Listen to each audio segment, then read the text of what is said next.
Hello, my name is Madison, and I'm 34 years old.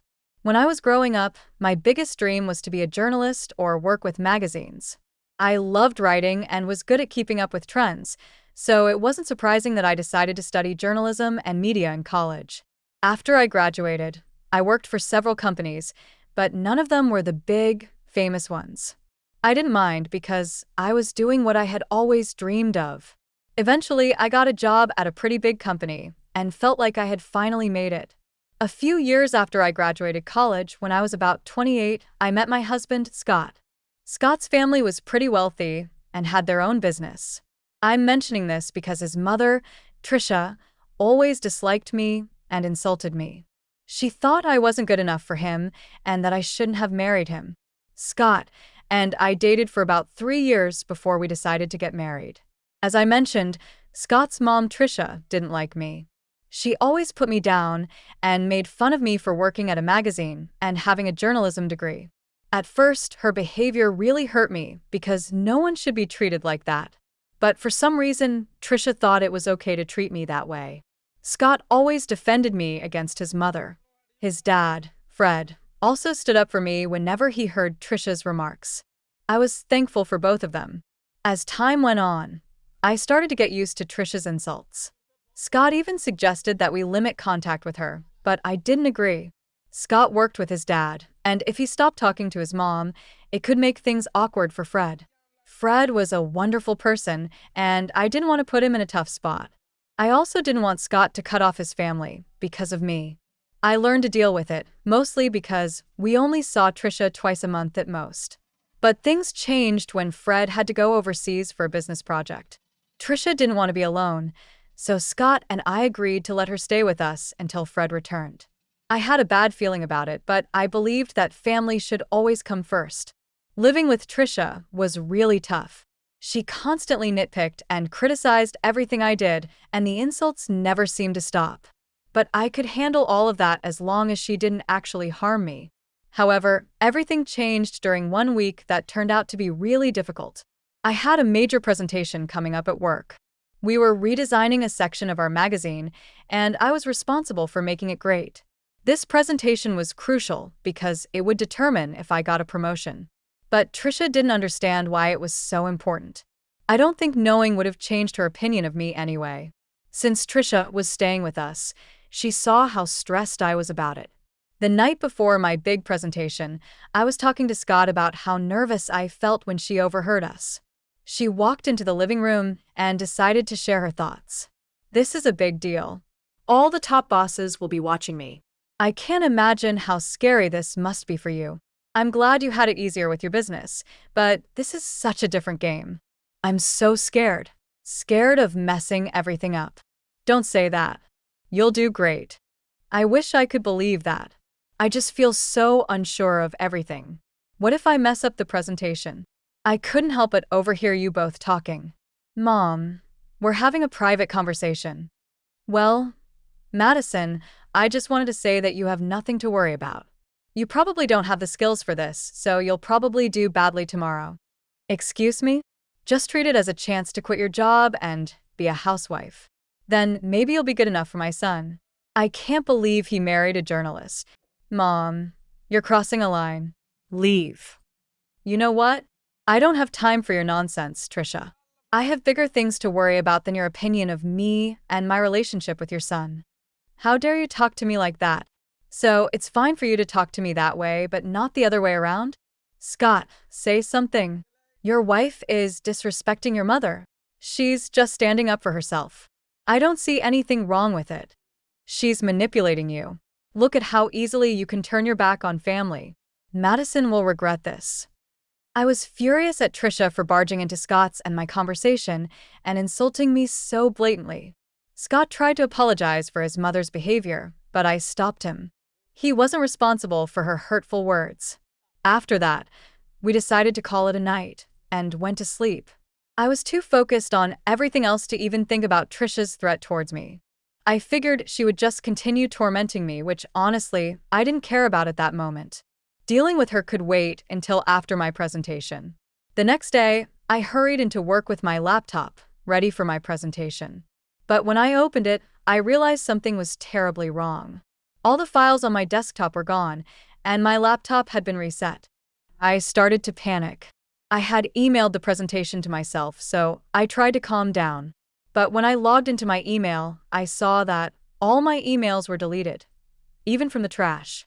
My heart sank, and tears filled my eyes. I felt an overwhelming fear. I had to explain everything to my boss, who was not happy. He yelled at me for a while before telling me not to bother with the presentation because he had someone else do it in case I messed up.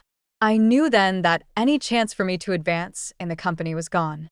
I couldn't believe this was happening. I rushed home in tears. Scott hadn't left for work yet, and when he saw me, he took the day off to be with me. He held me as I cried, and when I calmed down a bit, he asked me what happened. "What's wrong, honey? Did the presentation not go well?" There was no presentation. At least not one that I gave. Huh? What do you mean? You put so much effort into preparing for it. You hardly slept those past few days because you were working so hard. I know. But when I got there, I opened my laptop and found out that everything had been deleted. What? How did that happen? I don't know. It was really embarrassing and humiliating to have to explain it to my boss. Wait, did you not back it up somewhere else? Yeah, I emailed it to myself. But even my inbox and trash were emptied. Oh my God. I'm so sorry this happened. What did your boss say? He yelled at me a lot, called me unprofessional and lazy. He had someone else do the presentation. But you still have your job, right? Yeah, but I'm stuck in this position. I can't move up or get promoted. I'm done here. Don't worry, honey. You'll find a better job. I'll be here for you through it all. Just keep working here until you're ready to leave. Yeah. I'll give my notice now. I can't believe I worked so hard for this, and just when I was close, it slipped away. I felt really down after that. I take pride in doing well on my projects, so what happened was really tough for me. It was traumatic, to say the least. I wasn't given any more important work at my job. I held off on quitting, but after another week, I knew it was time. I handed in my notice and waited for my time to be up. Through it all, Trisha seemed strangely happy. She saw me crying once and made remarks about how she knew I would fail. At first, I was mad at her, but then I started thinking about her behavior. Maybe she was happy because she thought I would finally become a housewife. Or maybe she was happy because she had something to do with my career falling apart. I can't quite explain it, but I had this gut feeling that Trisha had something to do with my laptop troubles. I wanted to talk to Scott about it, but I needed evidence first. So I decided to set up a hidden camera in the office to catch Trisha in the act. I ordered a camera disguised as a smoke detector and installed it on the ceiling. I connected it to my phone and got ready to implement my plan. The next step was to somehow let Trisha know about my upcoming presentation. That wasn't too hard. I just paced around the office looking worried. Scott was still at work, unaware of what I was doing. Trisha noticed my anxious behavior and asked what was going on. "What's wrong? Are you stressed about another project?" "Sure. I need to tell someone. Since you asked, I've been given another chance to present my work, and it could lead to a raise." "Oh, really?" Yeah. "And I'm really nervous because this is my last chance to get things right, and I have to do it well." "Why aren't you telling Scott? Is it because you're embarrassed about your job?" "No, it's because I don't want to disappoint him again. Just keep it between us, okay? I'm not promising anything, but it'll be interesting to see what happens tomorrow." "Why do you always want me to fail?" "I just think you'd be better off as a housewife. It's less embarrassing than what you're doing now." "I don't have time for this, and I don't care what you think. Please leave me alone so I can practice my presentation before Scott gets home." Trisha left, but not before giving my laptop a look and smirking at me. I had a feeling something was up. I stayed in the office a little longer, only leaving when Scott came home. Trisha didn't mention my presentation, but she kept smirking at me during dinner. After we went to bed, I checked the footage from the hidden camera on my phone, keeping an eye out for any movement. Scott and I watched a few episodes of our favorite TV series as usual. There wasn't any action until midnight, when Trisha entered the office. I quickly showed Scott what was happening on my phone. He seemed puzzled at first, but then he saw Trisha messing with my laptop until it shut off and restarted. Scott looked at me, shocked. I explained what I had done, and he was furious with Trisha. Trisha was still in the office, snooping through my files. Scott got up and stormed into the office. He flung the door open, and Trisha leapt, startled when she saw him. Scott tried to stay calm and asked her what she was doing. "What are you doing in here, Ma?" "Oh, nothing really." "Then why is Madison's laptop still open? Are you accusing me of going through her stuff?" "I think you did more than that, Mom. Firstly, I came in here because I thought this room needed tidying up. And secondly, you know your wife isn't forgetful. She wouldn't leave her laptop open. You wanted to clean the office at midnight? And don't talk about Madison like that." Don't talk to me like that. "I'm still your mother." "Yeah, my mother who loves to hurt and sabotage my wife." "What are you saying?" "We caught you on camera resetting Madison's laptop." "You were spying on me?" "No. We just wanted to make sure that what happened to Madison wouldn't happen again." "That's disgusting. How could you film me without my consent?" "I didn't put cameras in your room. I put one in my office. And you went in there without my permission. And even if it was wrong, it's nothing compared to what you did to Madison. I want you out of our house tomorrow." "But I'll be all alone," Trisha protested. "I don't care.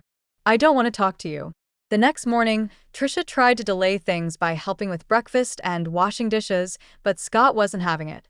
As soon as she finished, Scott came down with her bags and told her he'd packed for her and ordered her an Uber. Trisha pleaded with him to let her stay, even crying, which was unusual for her, as she usually made others cry. Scott ignored her and went to our room.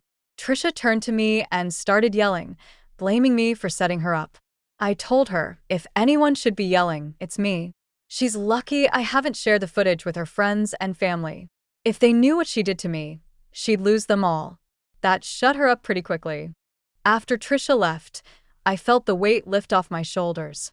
Though I was still upset about my job situation, I knew I could bounce back and do even better. Scott was my biggest support throughout everything. Once my notice period ended, I took some time off to rest and figure out my next steps. Over the next few months, I took courses in different areas of my field. I knew if I focused on a specific niche and found the right job, I could achieve a lot more. I didn't want to expose Trisha, but after years of her putting me down, I wanted to show her what I was capable of. I wanted to reach heights even she hadn't seen. With Scott's help, I got recommendations in various places. Being wealthy also meant having many connections, which was a huge advantage. With my experience and Scott's support, I landed the role of chief editor at a major magazine known worldwide. The work was tough, but it was worth it. Somewhere along the journey to becoming chief editor, I forgot about my desire to show Trisha what I was capable of. In fact, we hadn't had any contact with her during those months. I knew Scott still spoke with his father because they worked together, but Scott hadn't heard much from or about his mother. His father, Fred, said she was upset with us about something but wouldn't say what. At least Trisha took my warning seriously. But I knew I'd have to see her eventually. It turned out my company was throwing a huge party with lots of big names invited, including Trisha and Fred. Scott and I dressed our best because for the first time, we were both important figures. When we arrived, Trisha and Fred spotted us and waved us over. We greeted them, and Trisha gave me a once-over before smirking. "Look, trying to fit in," she sneered. "Trisha, ignore her." "Madison, you look lovely as always," Fred said kindly. "Thanks, Fred. How have you been?" "Yeah, how's unemployment treating you?" Trisha interjected. "Wait, you're unemployed?" Fred asked, surprised.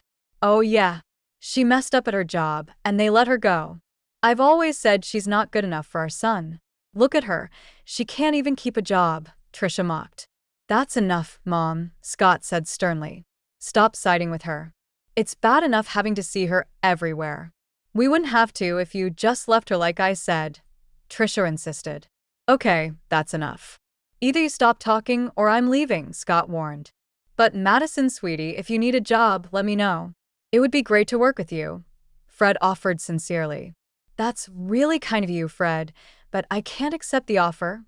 I replied. Of course not. I told you she's lazy and incompetent, Trisha muttered. Just then, my name was called, and people started cheering. I looked toward the small stage, and the CEO was there, waving and motioning for me to come up. I turned to Fred and Trisha, excusing myself. Fred looked amused, but Trisha seemed confused and angry. The CEO gave a speech praising my work in the company and my ability to innovate and bring new ideas to the magazine. The audience cheered loudly, asking for a speech. I thanked Scott for his support and all my colleagues who helped make the magazine what it is. I ended by thinking of one person who doubted me because their negativity pushed me to be better. As I walked off the stage, everyone stopped me to congratulate me and ask about the unnamed critic. But I kept that to myself. I made my way over to the table where Fred, Trisha, and Scott were seated. Scott hugged me tightly, congratulating me, and Fred stood up to hug me too. Trisha glared at me. Oh, Madison, this is amazing. I can see why you wouldn't want to work with us, Fred said. Thanks, Fred. Although I'll admit, if you'd offered me the job about 6 months ago, I might have taken it. You should have. At least then you'd be paid more, Trisha snorted. Paid more? More? I could never put a price on this, Fred replied. Right, she's not worth all that money, Trisha scoffed. No, I mean I couldn't match what she's earning right now. What do you mean? Trisha asked, confused. Do you want me to tell her, Madison? It might come off as boasting if I say it, Fred offered. Madison makes at least 5 times more than I do in her current position, Fred revealed. Here? How? Oh yeah, she must be making way more than Scott or I could ever imagine, Trisha exclaimed. That can't be right. You must be mistaken, Trisha insisted. He's not mistaken, Mom. I really did mean it when I thanked you. You've been nothing but a bully to me, and I hope seeing me more successful than anyone in your family stings. Anyway, I have other people to talk to. Excuse us. Trisha, Fred, feel free to join us anytime. Goodbye, I said, as Scott and I left to stun Trisha at the table. Fred laughed and raised his drink to me as Scott and I walked away. I'd never felt more alive and satisfied. It was an incredible accomplishment, and I'm grateful to Scott for his support. Thanks for listening.